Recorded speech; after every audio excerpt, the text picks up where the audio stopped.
Hello everyone, नमस्कार। मैं विजय शर्मा आप सभी का स्वागत करता हूं केटीडीटी ऑनलाइन एजुकेशन ऐप पे। तो यहां हम इलेक्ट्रिकल थ्योरी का ये बैच जो है इसको पढ़ रहे हैं। तो इसके बारे में हम लोगों ने मोटर जनरेटर पढ़ लिया, बेसिक इलेक्ट्रिसिटी पढ़ ली, और इसके साथ साथ हमने डीसी थ्योरी पढ़ ली, सेल बैटरी पढ़ लिया, मैग्नेट पढ़ लिया। काफ़ी चैप्टर हैं जो ऑलरेडी हम पढ़ चुके हैं। और अभी जो अपना चैप्टर स्टार्ट किया है, प्रीवियस लेक्चर में ही हमने चैप्टर स्टार्ट किया था। तो अपने चैप्टर का नाम है बच्चों एसी थ्योरी। एसी थ्योरी जो है उस चैप्टर को हमने स्टार्ट किया है। तो अगर आपने प्रीवियस वीडियो नहीं देखा है तो सबसे पहले जाके प्रीवियस वीडियो देखें, क्योंकि वही वीडियो है जिसके बाद आगे की चीजें आप लोग समझ पाओगे। तो आप लोगों को प्रीवियस वीडियो देखना बहुत जरूरी है। प्रीवियस वीडियो देखने के बाद ही अगर आप आगे बढ़ते हो तो आपको सारी चीजें समझ आएगी। प्रीवियस वीडियो में मैंने वो चीजें बताई है जो इंपॉर्टेंट है एग्जाम की दृष्टि से। और प्रीवियस वीडियो का लास्ट टॉपिक जो मैंने छोड़ा था, तो वो छोड़ा था अपने पढ़ाई कर रहे थे आरएमएस मान के बारे में। ठीक है, एक तो आरएमएस वैल्यू जिसको हम लोग बोलते हैं रूट मीन स्क्वायर वैल्यू। एक पढ़ा था हम लोगों ने एवरेज वैल्यू। एक पढ़ा था हम लोगों ने फॉर्म फैक्टर, जिसको हम लोगों ने सिर्फ आधा ही पढ़ा था, पूरा अभी अपन इसको कंप्लीट करेंगे। एक होता है मेरा पीक फैक्टर। पीक फैक्टर, ठीक है, एक होता है अपना पीक फैक्टर। तो ये सारी की सारी चीजें पढ़ेंगे और यहां से सीधा का सीधा क्वेश्चन आता है। और अब तक जितने भी एग्जाम हुए हैं इसमें 100% इन चारों लाइनों में से क्वेश्चन आया। चारों लाइनों में से क्वेश्चन कैसे आता है? या तो आरएमएस वैल्यू पे, एवरेज वैल्यू पे, पीक फैक्टर पे या फॉर्म फैक्टर पे आप लोगों को एग्जांपल दे देंगे।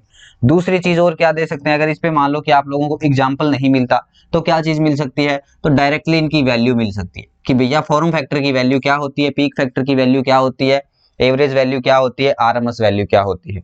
ठीक है, तो यहां से सीधे क्वेश्चन आने की संभावना भी होती है, प्लस यहां से आप लोगों से इस बारे में भी पूछा जा सकता है कि इसका मान बताओ। ठीक है, परिभाषा भी पूछ लेते हैं। जैसे आरएमएस वैल्यू के बारे में एक बड़ा चलन वाला क्वेश्चन है कि गणनाओं में कौन सी वैल्यू यूज की जाती है। तो गणनाओं में कौन सी वैल्यू यूज करते हैं आप? आरएमएस वैल्यू यूज करते हैं। गणनाओं में हम लोग क्या करते हैं? आरएमएस वैल्यू यूज करते हैं। ठीक है, एवरेज वैल्यू का मान कितना होता है, एवरेज वैल्यू किस चीज को बोलते हैं, फॉर्म फैक्टर किस चीज को बोलते हैं। अगर परिभाषा की बात करें तो फॉर्म फैक्टर की परिभाषा भी पूछ लेते हैं, पीक फैक्टर के बारे में भी पूछ लेते हैं कि पीक फैक्टर की परिभाषा क्या है। तो यहां से काफी इंपॉर्टेंट चीजें जो है वो हमारे लिए इस टॉपिक में बनती है। तो चलिए इसी टॉपिक को हम देख रहे हैं। और जो चीज मैं आपको बता रहा था कि आरएमएस वैल्यू के बारे में क्वेश्चन पूछा जा सकता है। आरएमएस वैल्यू में ना आपको एक चीज दी मिलती है, उसके हिसाब से आपको क्वेश्चन पूछा जा सकता है। तो क्या बोलेगा, या तो आरएमएस वैल्यू में जैसे मैंने आप लोगों को बताया कि आरएमएस वैल्यू का मान पूछ लेते हैं। ठीक है, तो परिभाषा इसकी क्या बताई थी आपने कि प्रभावी मान को क्या बोला जाता है? प्रभावी मान ही आरएमएस मान बोलते हैं। ठीक है, आरएमएस मान कहलाता है। ठीक है, प्रभावी मान ही आरएमएस मान कहलाता है। ये चीज पढ़ी हम लोगों ने। यहां से एक क्या क्वेश्चन पूछा जाता है, एक तो ये पूछा जाता है भैया इसका मान कितना है, तो ये है 0.707। अगर ई आरएमएस में अगर आप लोगों से पूछ ले, ठीक है, तो ये क्या हो जाएगा? आई मैक्सिमम में आ जाएगा। वहीं पर अगर आपको ई आर एम एस पूछ ले तो कितना आ जाएगा? 0.707 ई मैक्सिमम में। ठीक है, एक तो ये मान पूछा जाता है। दूसरी चीज आप लोगों से क्या पूछी जा सकती है? I R M S equal to निम्न में से कौन सी इक्वेशन है जो सही है या सेट होती है। ठीक है, तो ये पूछते हैं i1 की स्क्वायर प्लस i2 की स्क्वायर प्लस i3 की square dot dot dot in की स्क्वायर। ठीक है, ये इक्वेशन कई बार पूछी गई है एग्जाम में, बटे में क्या लगा दोगे? n। ठीक है, इस इक्वेशन पे भी एक क्वेश्चन आया जिसके बारे में मैंने आप लोगों को बताया था कि एक इक्वेशन आती है जिसके ऊपर काफी क्वेश्चन आते हैं। तो वो इस प्रकार से क्वेश्चन दिया हुआ था। ठीक है, आशा करता हूं कि चीजें समझ आई होगी। आगे सर कैसे हैं सर आप? गुड इवनिंग जी, गुड इवनिंग गुड इवनिंग। ठीक है, समझ आ गई आरएमएस वैल्यू के बारे में, एवरेज वैल्यू के बारे में भी चीजें समझ आ गई होगी। मान जरूर याद कर लेना इनके, क्योंकि मान ही एग्जाम में पूछे जाते हैं। आरएमएस वैल्यू के मान भी एग्जाम में पूछते हैं, एवरेज वैल्यू के मान भी पूछे जाते हैं। जैसे आरएमएस वैल्यू का मान क्या आ गया? ये आ गया। वैसे ही एवरेज वैल्यू का मान क्या आ गया? तो एवरेज वैल्यू का मान आ गया 0.637। ठीक है, अगर यहाँ पर आई एवरेज आप लोगों से पूछ ले तो क्या आ जाएगा? आई मैक्सिमम में आएगा ये। ठीक है, और अगर ई एवरेज में अगर आपसे ये मान पूछ ले तो क्या आएगा? 0.637 ई मैक्सिमम। ठीक है, ये चीज पूछी जा सकती है। ये दूसरी आती है मेरी एवरेज वैल्यू के लिए। ठीक है, ये आरएमएस वैल्यू थी और ये क्या है? Average value. सीधा मान पूछते हैं। क्लियर है? आगे बढ़े। और अगर आप लोगों से एवरेज वैल्यू पूछ ले और इस इक्वेशन के हिसाब से पूछ ले कि भैया एवरेज वैल्यू क्या होगी, तो कैसे निकालोगे? तो सिंपल सा तरीका होगा बच्चों, ऐसे ही निकाल दोगे। जैसे आई एवरेज इक्वल टू क्या आ जाएगा, I1 की स्क्वायर प्लस I2 की स्क्वायर प्लस I3 की स्क्वायर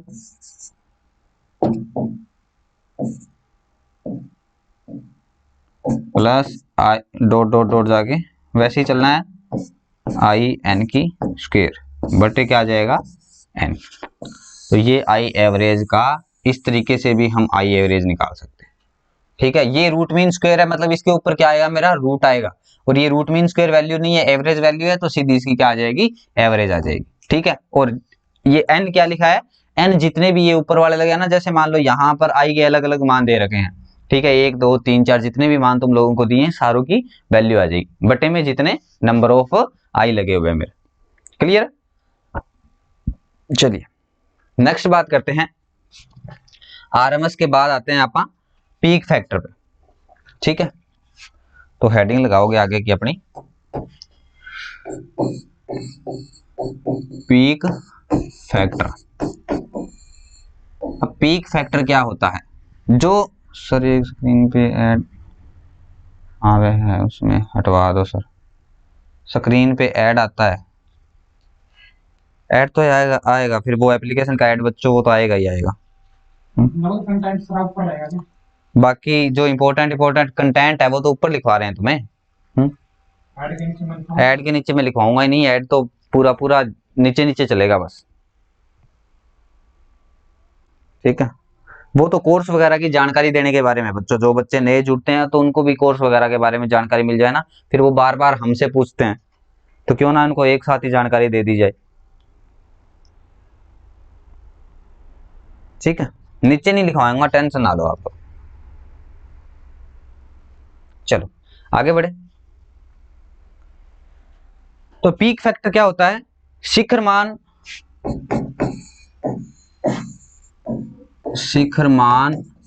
बटे प्रभावी मान। शिखर मान और प्रभावी मान यानी कि आरएमएस वैल्यू, पीक वैल्यू बटे आरएमएस वैल्यू बोलते हैं इसको, का अनुपात क्या कहलाता है, मेरा पीक फैक्टर कहलाता है। और पीक फैक्टर का मान कितना होता है बच्चों, 1.414 या √2 होता है।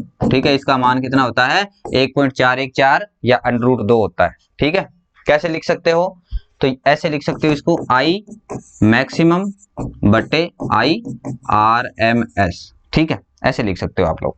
ठीक है, अब आई मैक्सिमम की जगह मान लो मैं आई मैक्सिमम लिखता हूं। ठीक है, तो ये क्या आ जाएगा, आई मैक्सिमम बटे क्या आ जाएगा, आई एवरेज लिखेंगे इनटू आरएमएस वैल्यू का इसके साथ क्या कर देंगे, गुणा कर देंगे 0.707, तो ये आ जाएगा 1.414 या √2। ठीक है, ये मान आता है। वैड चल रही है वो नहीं, इससे अलग आ रखी है वो वाली। हाँ तो वो भी तो कोर्स के बारे में ही बता रही है तुम्हें चीजें, वो भी बच्चों कोर्स के बारे में ही बता रही है। ठीक है, चलिए चीज समझ आ गई पीक फैक्टर के बारे में कि पीक फैक्टर क्या है। ठीक है, नेक्स्ट बात करेंगे अब हम पीक फैक्टर के बाद चलता है अपना फॉरम फैक्टर।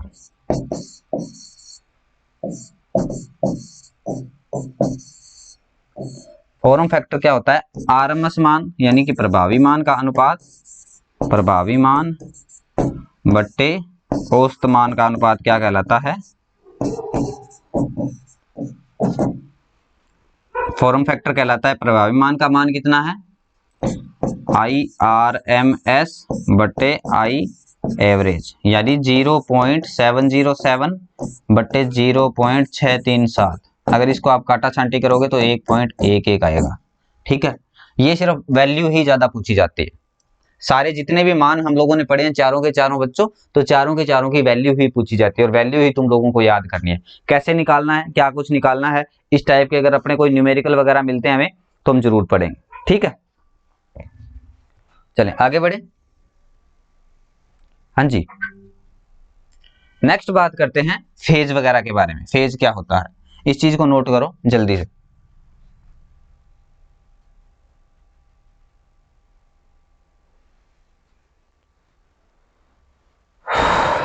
जल्दी से नोट करो इनको।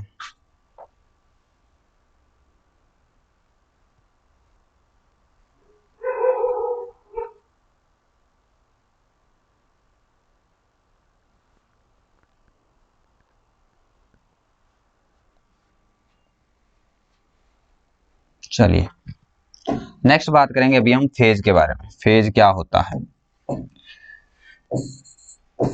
तो हेडिंग लगाते हैं फेज। फेज में दो प्रकार की चीजें आती है मेरी, एक तो आती है इन फेज और दूसरी चीज आती है बच्चों आउट ऑफ फेज।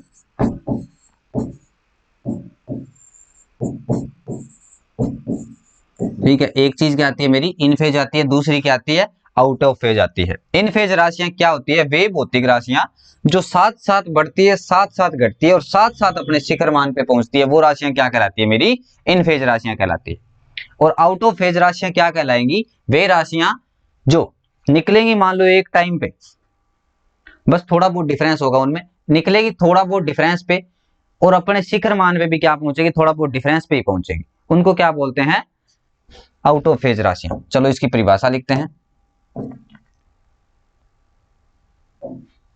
इनमें लिखोगे जब दो भौतिक राशियां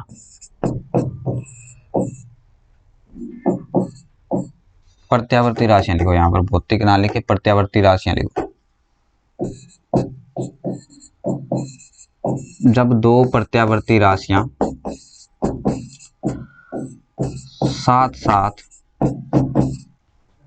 बढ़ती और घटती हुई कहां पे पहुंचती है, अपने शिखर मान पे पहुंचती है। हाँ जी, अब क्या हो गया,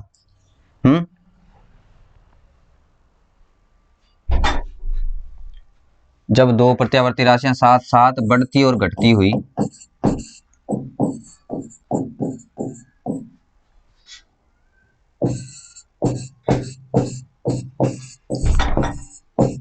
एक ही समय पर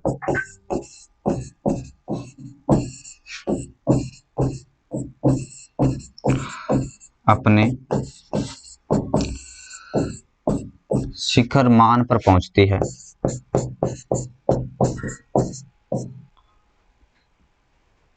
इन्हें इन फेज राशियां कहते हैं।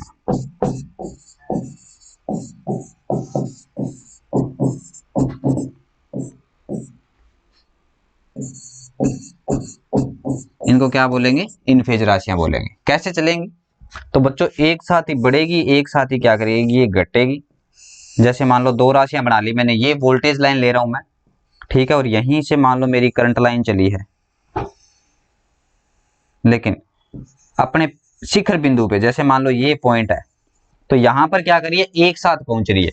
यहां भी अपना शिखर बिंदु क्या है, इसका ये है और इसका ये है, दोनों क्या करिए एक साथ पहुंच रही है। यहां इसका शिखर बिंदु ये है, यहां इसका शिखर बिंदु ये है, तो क्या है कि जब दो प्रत्यावर्ती राशियां साथ साथ बढ़ती और साथ साथ घटती हुई अपने शिखर मान पर एक साथ पहुंचती है, उन्हें क्या बोलते हैं आपा, इन फेज राशियां बोलते हैं। अब बात करेंगे आउट ऑफ फेज राशियों के बारे में कि आउट ऑफ फेज राशियां क्या होगी, कि जब दो प्रत्यावर्ती राशियां क्या करती है, बढ़ती और घटती हुई चलती है, लेकिन ना तो वो अपने शिखर मान पे एक साथ पहुंचती और ना ही एक साथ क्या करती है, निकलती है। तो यहां लिखोगे जब दो प्रत्यावर्ती राशियां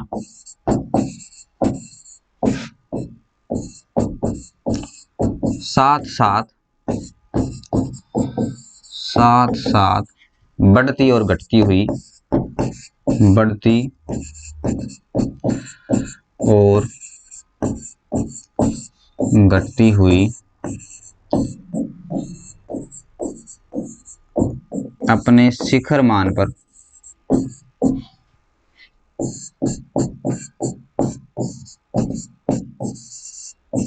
कुछ अंतर से पहुंचती है,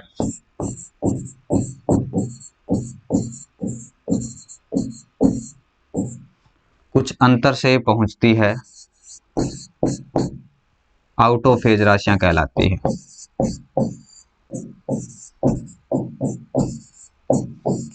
ये पूरा का पूरा चैप्टर इंपॉर्टेंट है, ध्यान रखना। आउट ऑफ फेज राशियां कहलाती है। इनको क्या बोलते हैं बच्चों? आउट ऑफ फेज राशियां बोलते हैं। जब क्या करती है, एक साथ बढ़ती है और एक साथ घटती है, लेकिन अपने शिखर मान पे क्या पहुंचती है, थोड़ा लेट पहुंचती है। अगर डायग्राम से चीज को समझोगे तो डायग्राम से इस हिसाब से समझ सकते हो। दो प्रत्यावर्ती राशियां चला रहा हूं मैं, ठीक है। जैसे एक ये क्या है, मान लो मेरी वोल्टेज वाली है, ये करंट वाली है। वैसे ही क्या है, ये वोल्टेज वाली है, सॉरी ये करंट वाली है। और यहां से थोड़ा बहुत चला के मैं क्या कर देता हूं, ये लाइन मान लो मेरी वोल्टेज वाली है, ठीक है। तो ये क्या कर रही है, बढ़ना घटना दोनों काम इनका साथ हो रहा है, परंतु अपने शिखर मान पे क्या कर रही है, एक दूसरे के बाद में पहुंच रही है। तो वो राशियां मेरी क्या कहलाती है बच्चों, आउट ऑफ फेज राशियां कहलाती हैं। चीजें समझ आई, क्लियर है यहां तक? यहां तक कोई डाउट किसी बच्चे को कि आउट ऑफ फेज राशियां कौन सी होगी और इन फेज राशियां कौन सी होंगी? ठीक है, दोनों की दोनों राशियां हैं। जीरो से स्टार्ट किया चलना, ध्यान रखना, जीरो से चलना स्टार्ट किया, अगर साथ साथ पे अपने शिखर मान पे पहुंच रही है तो वो क्या कहलाएगी, मेरी इन फेज राशियां कहलाएगी। और जब दो राशियां हैं वो क्या करेगी, साथ साथ बढ़ेगी साथ साथ घटेगी, लेकिन अपने शिखर मान पे क्या पहुंचेगी, कुछ अंतर पे पहुंचेगी। जैसे देखो यहां पर मेरा करंट क्या है, पहले पहुंच गया, ठीक है। यहां पे मान लो मेरा करंट क्या हो गया, पहले पहुंच गया। और वोल्टेज क्या है, मेरा अभी पहुंचा ही नहीं है, ठीक है। वोल्टेज अपना पीक पे पहुंचा ही नहीं, करंट मेरा पहले ही पहुंच गया। तो वो राशियां क्या कहलाएगी बच्चों, मेरी आउट ऑफ फेज राशियां कहलाएगी, ठीक है। चलिए नेक्स्ट बात करते हैं। इसमें बताओ किसी बच्चे को कोई डाउट दिख रहा है ना प्रॉपर रूप से? ठीक है, चलिए नेक्स्ट बात करते हैं। अब हेडिंग लगाओगे क्वाड्रेचर राशि। दो राशियां और आती है जिसका एक का नाम है क्वाड्रेचर, क्वाड्रेचर बोलते हैं वैसे इसको, क्वाड्रेचर राशि। जब दो प्रत्यावर्ती राशियों में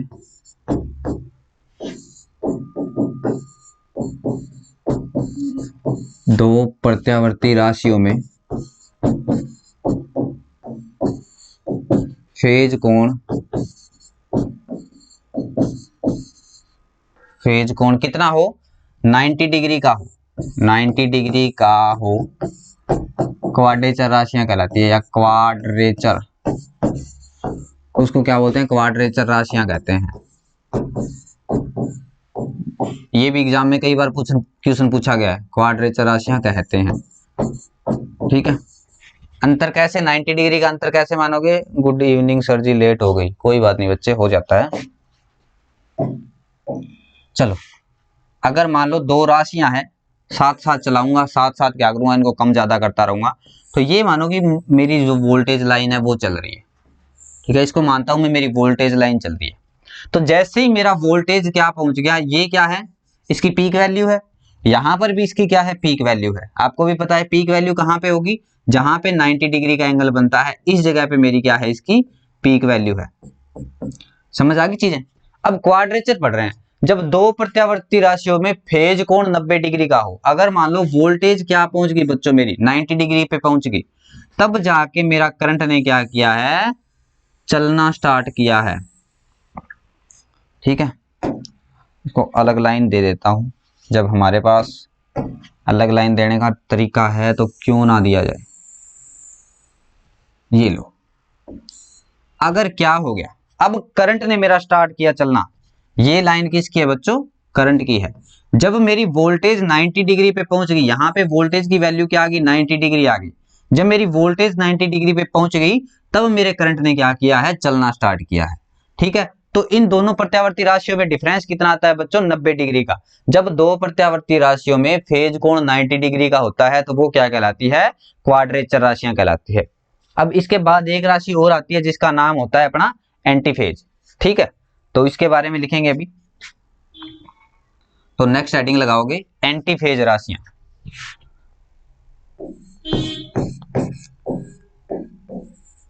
एंटीफेज राशियां, अब ये राशियां क्या है, एक दूसरे के एंटी है, ठीक है। एंटी का मतलब समझते हो, एक दूसरे के विरोधी है। कैसे विरोधी होगी, ऐसे होगी। वो बोलते हैं ना पागल कैसे हो जाते हैं, ऐसे हो जाते हैं। अब देखो इसने निकला, अब करंट वोल्टेज बोल रही है कि भैया मैं तो घर से मेरे चल दी, ठीक है। तो अब करंट क्या बोलता है बच्चों, करंट बोलता है कि तेरे निकलने के बाद निकलूंगा मैं, और कहां पे निकलूंगा, जब दोनों प्रत्यावर्ती राशियों के बीच कोण क्या हो, 180 डिग्री का हो। जब दोनों राशियों में कोण क्या बने, 180 डिग्री का, ठीक है। ये क्या बन रहा है, मेरा करंट बन रहा है। और यहां पे एंगल कितना हो जाता है दोनों राशियों में, 180 डिग्री का। तो यही परिभाषा लिखोगे, जब दो प्रत्यावर्ती राशियों में, जब दो प्रत्यावर्ती राशियों में, मतलब ये दोनों क्या होती है, एक दूसरे के कट्टर विरोधी होती है। प्रत्यावर्ती राशियों में फेज कोण, फेज कोण 180 डिग्री का हो तो एंटी फेज राशियां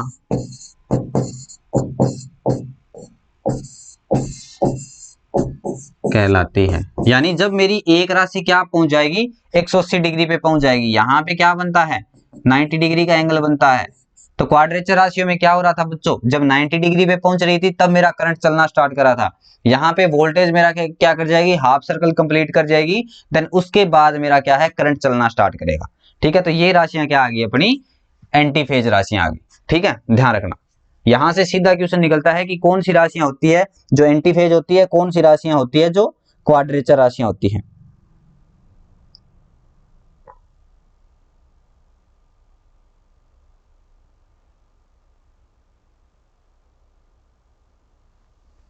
चलिए बढ़े आगे। इसके बाद एक लाइन और आती है, तो वो लाइन आती है बच्चों अपनी लीडिंग और लेगिंग, ठीक है। इसके बाद एक लाइन और आती है जिसको बोलते हैं लीडिंग और लेगिंग राशियां।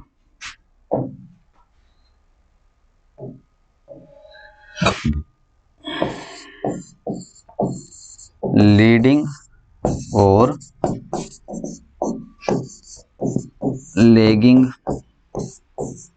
राशियां, ठीक है। जो प्रत्यावर्ती राशि पहले अपने शिखर मान पे पहुंचती है वो क्या कहलाती है, लीडिंग कहलाती है। और जो बाद में अपने शिखर मान पे पहुंचती है उसको क्या बोलते हैं बच्चों, लीडिंग बोलते हैं, ठीक है।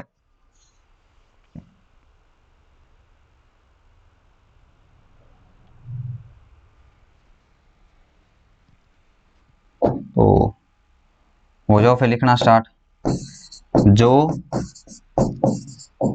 प्रत्यावर्ती राशि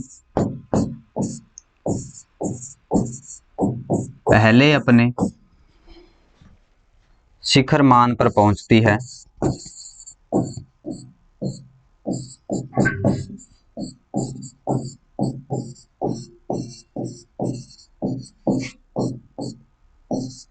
लीडिंग राशि कहलाती है।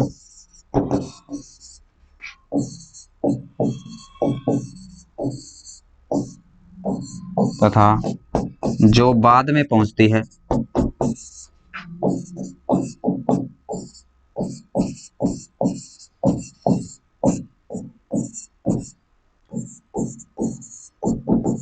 लेगिंग, ये तो नाम से ही पता लग गया होगा। सर नंबर नहीं दिया सर, मांग रहा हूं सर, प्लीज मेरे नंबर पे मैसेज कर देना। पहुंचती है लेगिंग, जो प्रत्यावर्ती राशि पहले शिखर मान पे पहुंचती है लीडिंग, पहुंचती है लीडिंग प्रत्यावर्ती राशि, तथा जो बाद में पहुंचती है लेगिंग प्रत्यावर्ती राशि कहलाती है। प्रत्यावर्ती राशि कहलाती है। क्या होगा बच्चों, जो प्रत्यावर्ती राशि पहले अपने शिखर मान पे पहुंचेगी वो तो मेरी क्या कहलाएगी, लीडिंग कहलाएगी। क्योंकि बोलते हैं ना कि लीड करना, लीड का मतलब क्या होता है, लीडर।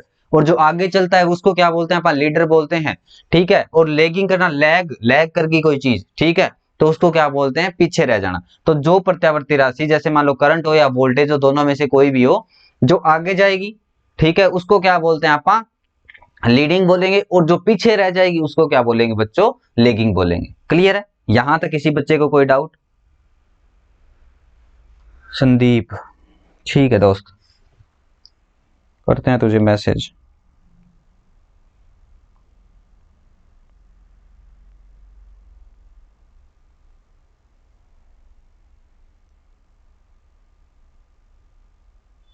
चलो आगे बढ़े। अब बात करते हैं विद्युत धारा का वेग कैसे ज्ञात करोगे। यहां से एक इंपॉर्टेंट क्वेश्चन आता है, धारा का वेग ज्ञात करना। ठीक है, तो धारा की स्पीड क्या होती है, विद्युत धारा का प्रवाह, विद्युत धारा का वेग, विद्युत धारा का वेग कैसे ज्ञात करोगे। ठीक है, तो v इक्वल टू क्या होता है, v इक्वल टू एफ, और ये होता है लेमडा। इस फॉर्मूले से कर सकते हैं, v equal to F lambda से करेंगे। ठीक है, तो यहां पर f क्या है, विद्युत धारा का वेग है बच्चों, v क्या है, विद्युत धारा का वेग, v इक्वल टू क्या है, विद्युत धारा का वेग, विद्युत धारा का वेग, f क्या है यहां पर, तो f है फ्रीक्वेंसी। ठीक है, और ये क्या है, लेमडा क्या है, ये है तरंग दैर्ध्य, तरंग दैर्ध्य। ठीक है, तरंग दैर्ध्य बोलते हैं इसको। ठीक है, ध्यान रखना। एक सेकंड बच्चों, हेलो,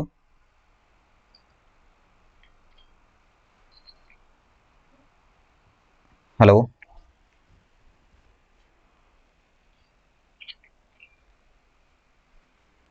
चलिए आगे बढ़े। यहां तक चीज समझ आई आप लोगों को? ठीक है, इस फॉर्मूले से क्वेश्चन आ सकता है सीधा। तो v क्या है, विद्युत धारा का वेग है, और वेग किस में होता है बच्चों, मीटर प्रति सेकंड में। वेग किस में होता है, मीटर प्रति सेकंड में। फ्रीक्वेंसी किस में होती है, हर्ट्ज में, hz में होती है। और तरंग दैर्ध्य का मात्रक क्या होता है, तो तरंग दैर्ध्य का मात्रक होता है बच्चों मीटर। ठीक है, इससे हम लोग क्या कर सकते हैं, विद्युत धारा का वेग ज्ञात कर सकते हैं। ठीक है, अगर धारा की प्रवाह पूछा जाए कि धारा की स्पीड कितनी होती है, अगर विद्युत धारा का प्रवाह आप लोगों से पूछ लिया जाए, एग्जाम में कई बार पूछा जाता है, तो नोट लगा के लिख लो, विद्युत धारा का प्रवाह, विद्युत धारा का प्रवाह 3 × 10⁸ मीटर प्रति सेकंड होता है। ध्वनि का वेग भी यही होता है, ध्वनि का वेग और प्रकाश का वेग भी यही होता है।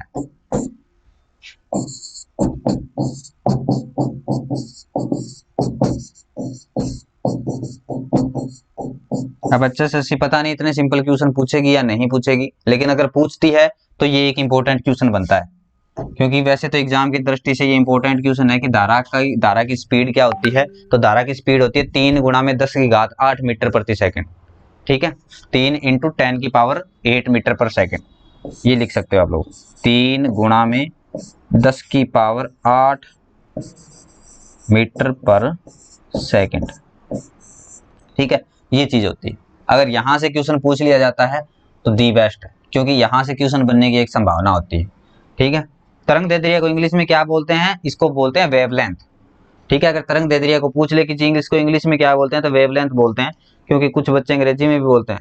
प्रीवियस पेपर थे किसी भाई के पास, कल बोल रहा था कि उन्होंने बोलो ना कि टेलीग्राम के DDT ऐप में डाल दे या मैसेज करे।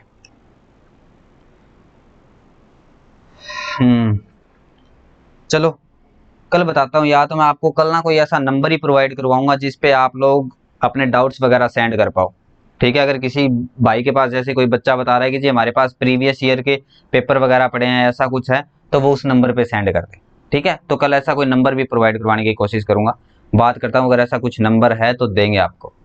ठीक है, तो जहां पे आप अपने डाउट्स वगैरह भेज सकते हो। चलिए नेक्स्ट बात करेंगे आप अब, प्रतिरोधी परिपथ होता है मेरा, एक इंडक्टिव परिपथ होता है, एक कैपेसिटिव परिपथ होता है। देखो 3 प्रकार के परिपथ बनते हैं मेरे। तो यहां पर अब हम परिपथ के बारे में बात करेंगे। तो पहला परिपथ आता है अपना शुद्ध प्रतिरोधी परिपथ। नंबर 1 पे क्या आता है? शुद्ध प्रतिरोधी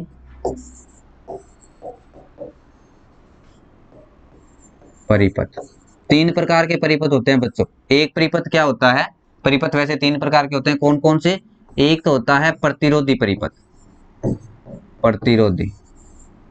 दूसरा होता है अपना क्या बोल सकते हैं? इंडक्टिव परिपथ, इंडक्टिव परिपथ।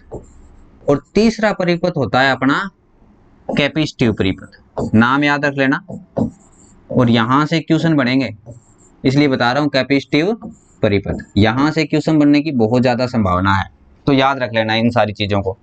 तो 3 प्रकार के अपने परिपथ बनेंगे। एक तो बनेगा प्रतिरोधी परिपथ, एक बनेगा इंडक्टिव सर्किट, एक बनेगा कैपेसिटिव सर्किट। अब सबसे पहले हम पढ़ेंगे प्रतिरोधी परिपथ। शुद्ध नाम ना लगा के एक बार आप लोग सीधा प्रतिरोधी परिपथ पढ़ो। तो यहां से अगर मैं एक परिपथ बना देता हूं जिसमें मेरा क्या लगा हुआ है? प्रतिरोध लगा हुआ है। ठीक है, प्रतिरोध के साथ साथ यहाँ पे और क्या क्या चीज लगा दी। मान लो मैंने एक प्रतिरोध ही बना रहे हैं, कुछ भी बना दो, और इसके साथ मैंने क्या कर दी? यहां से सप्लाई जोड़ दी। ठीक है, यहां से मैंने क्या जोड़ दी? सप्लाई जोड़ दी। ये प्लस सिरा है, ये माइनस सिरा है। ठीक है, या फेज न्यूट्रल मान लो। ठीक है, जरूर काम है सर आपसे, प्लीज आपका पर्सनल नंबर मैसेज करना। ठीक है ठीक है ठीक है, कर देंगे। और बताओ। तो ये लगा दिया मान लो मैंने प्रतिरोध। ठीक है, तो एक तो होता है शुद्ध प्रतिरोधी परिपथ। अब शुद्ध प्रतिरोधी परिपथ क्या होगा? जैसे ही मैंने इसको क्या करा? एसी सप्लाई के साथ जोड़ा। ठीक है, इसमें कुछ ना कुछ करंट फ्लो हुआ। यहां पर क्या है? एक मेरा प्रतिरोध लगा है जिसके कारण मेरी क्या हो जाएगी? कुछ ना कुछ वोल्टेज ड्रॉप हो जाएगी। अब बात करें अपन शुद्ध प्रतिरोधी परिपथ की, तो एक ऐसा परिपथ जिसमें केवल और केवल रेजिस्टेंस लगा हो। ठीक है, बैटरी तो लगी होगी होगी, जिसमें केवल और केवल मेरा क्या होगा? रेजिस्टेंस लगा हो। तो ऐसे परिपथ को हम लोग क्या बोलते हैं? प्रतिरोधी परिपथ बोलते हैं, या इसको क्या बोल सकते हैं? क्या है? प्योर रेजिस्टिव सर्किट बोल सकते हैं। ठीक है, ऐसे ही मेरा क्या होता है? प्योर इंडक्टिव सर्किट होता है, और ऐसे ही मेरा क्या हो रहा है? प्योर कैपेसिटिव सर्किट होता है। इसके बारे में भी चर्चा करेंगे। पहले आप शुद्ध प्रतिरोधी परिपथ के बारे में पढ़े। चलिए